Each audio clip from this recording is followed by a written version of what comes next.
देर से ही सही, कर्नाटक में साबिक मरकजी वजीर सीके जाफर शरीफ के कारनामों को खराज अकीदत पेश करने का फैसला लिया गया है। बृहद बेंगलुरु महानगर पालिका ने शहर की एक अहम सड़क को सीके जाफर शरीफ के नाम से मंसूब करने का फैसला लिया है। बीबीएमपी के काउंसिल मीटिंग मुनक्किद हुई।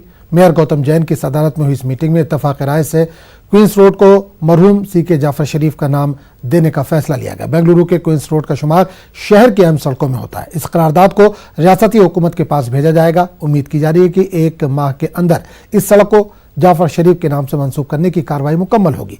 वादा है कि बीबीएमपी में बीजेपी पार्टी बरसर इख्तिदार है, रियासती हुकूमत भी बीजेपी की ही है, लिहाजा तवक्को की जा रही है कि बगैर किसी रुकावट के रियासती हुकूमत भी इस करारदाद को मंजूरी दे देगी।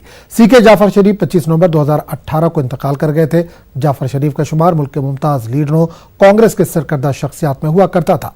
बेंगलुरु के नॉर्थ पार्लिमानी हल्के से 7 मरतबा लोकसभा के लिए आप मुंतखब हुए।